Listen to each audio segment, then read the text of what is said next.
Assalamualaikum warahmatullahi wabarakatuh. Selamat pagi Bapak dan Ibu semuanya. Waalaikumsalam warahmatullahi wabarakatuh.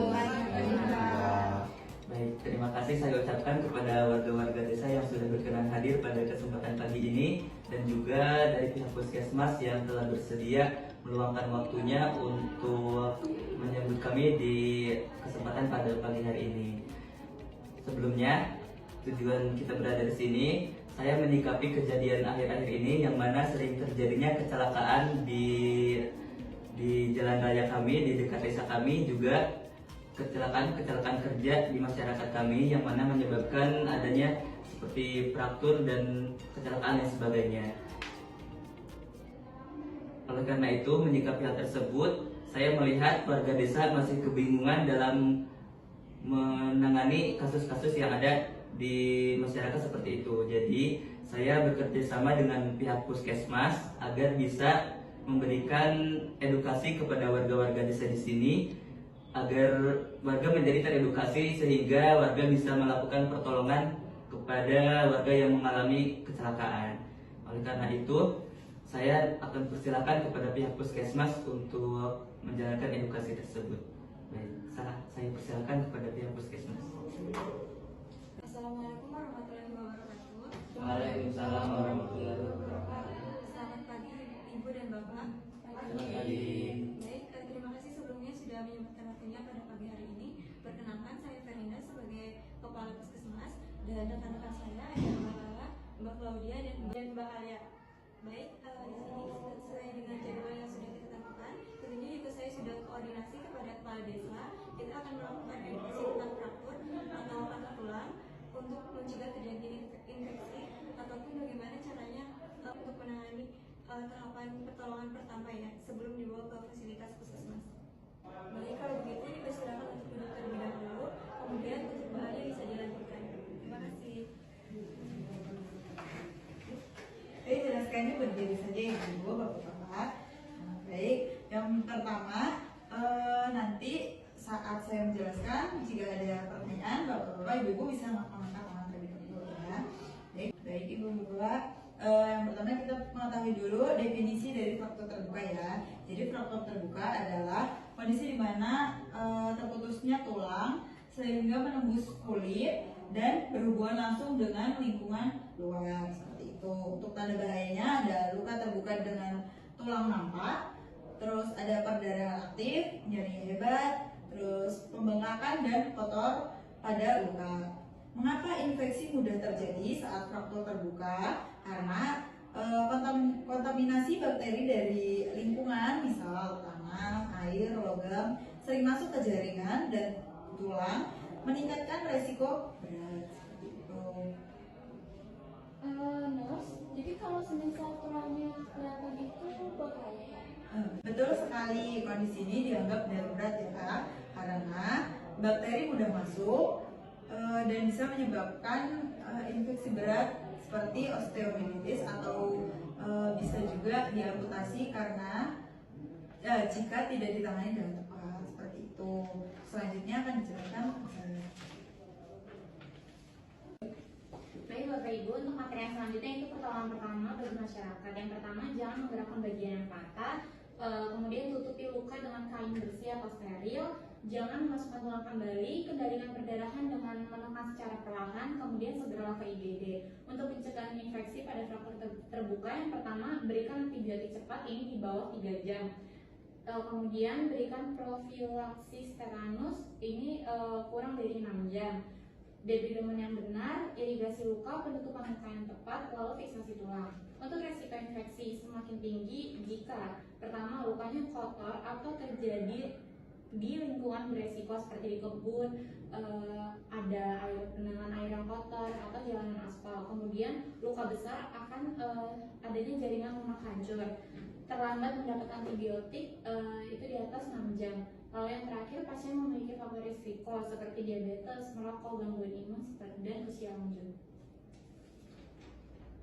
Terus kalau lukanya kena tanah sawah, apakah resikonya lebih besar ya? Iya benar, resiko luka infeksi lukanya akan semakin tinggi. Jadi harus cepat-cepat ditangani dan dibersihkan agar tidak terjadi risiko infeksi lebih lanjut. Baik, sebelum kami lanjutkan, apakah ada yang ditanyakan lagi? Jika tidak, kami akan melakukan praktik penanganan untuk fraktur terbuka.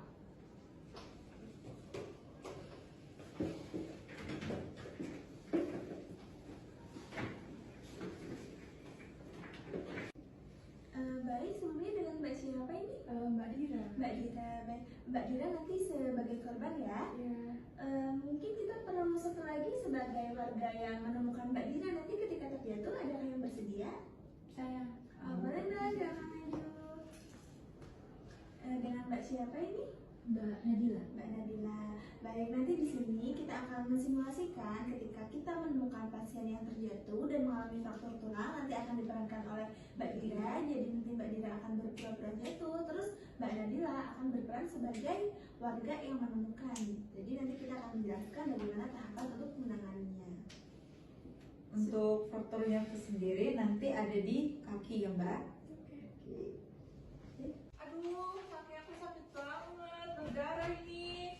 Ya Allah, ini tulangnya kelihatan, harus diapakan ya? Nah, ibu-ibu, kalau udah ada kayak gini, harap tenang ya. Langkah-langkah yang harus dilakukan ketika menemukan fraktur, yang pertama yaitu jangan memasukkan tulang kembali. Jadi, misal nanti ibu-ibu menemukan nih korban dengan kecelakaan ataupun habis jatuh, terus terlihat tulangnya, jadi jangan ditekan tulangnya untuk dimasukkan kembali. Kita tutup area tersebut untuk menekan pendarahannya supaya tidak lebih banyak menggunakan kain yang dibentuk donat seperti ini.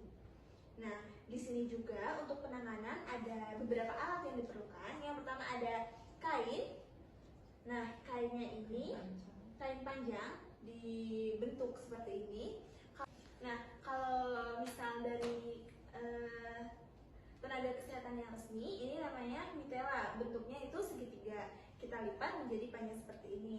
Lalu ada spalak, kita perlu spalak. Bisa menggunakan spalak ataupun kalau misal jika ada darurat bisa menggunakan kayu, tapi dipastikan kayu tersebut yang lurus dan jangan langsung berinteraksi dengan kulitnya. Jadi mungkin bisa ditutupi dengan kertas koran ataupun kain yang lainnya dibalutin kain. Soalnya kan kalau misal dari kayu langsung ke kulitnya takutnya nanti tergesek ataupun terasa kasar gitu Ibu.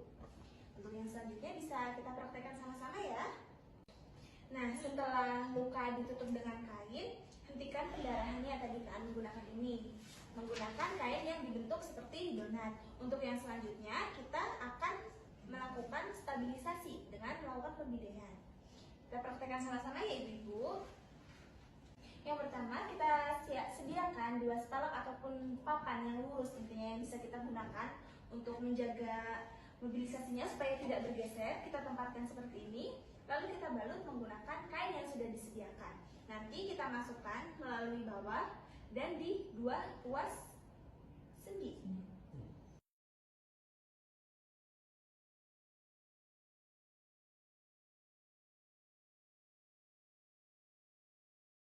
Baik Bapak Ibu, ini tadi sudah kita lakukan yang untuk pertolongan pertamanya.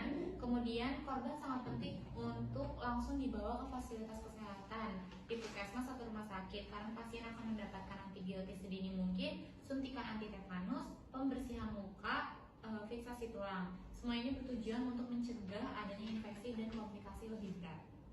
Nah, jika fraktur terbuka tidak ditangani dengan benar, bisa menyebabkan infeksi berat ya Bapak Ibu. Contohnya tulangnya tidak menyatu lagi, terus ada shock saat perdarahan, shock karena perdarahan dan cacat permanen ataupun amputasi seperti itu. Izin bertanya Mas, ini pertolongan pertama ini sangat berpengaruh ya bagi keluarga? Iya betul. Baik Bapak Ibu, setelah kita tadi melakukan simulasi ya terkait pertolongan pertama ini, adakah yang bisa menjelaskan semisal menemukan korban dengan fraktur terbuka, apa langkah pertama yang harus kita lakukan? Izin menjawab nurse, yang pertama kita lakukan itu yaitu menutup luka tersebut dengan kain bersih dan menghentikan perdarahannya. Iya, betul sekali yang disebutkan oleh Mbak Ana. Saya harap setelah kita melakukan simulasi ini bersama, warga sudah memahami dan dapat melakukan pertolongan pertama ketika menemukan korban dengan fraktur terbuka ataupun luka yang lainnya. Betul sekolah edukasi seperti ini sangat penting bagi masyarakat untuk menghadapi kondisi darurat. Untuk menghadapi kondisi darurat yang biasanya tidak terduga.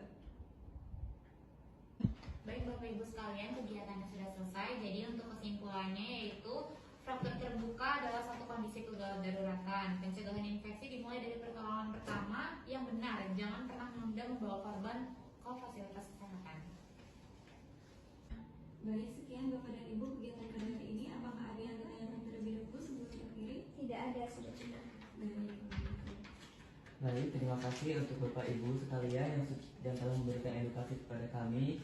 Semoga ilmu yang kami dapatkan hari ini bisa bermanfaat bagi kami, terutama warga-warga di sekitar desa kami.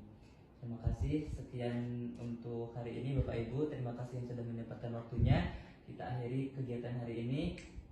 Mari kita berdoa terlebih dahulu. Berdoa dipersilakan. Berdoa dicukupkan. Terima kasih.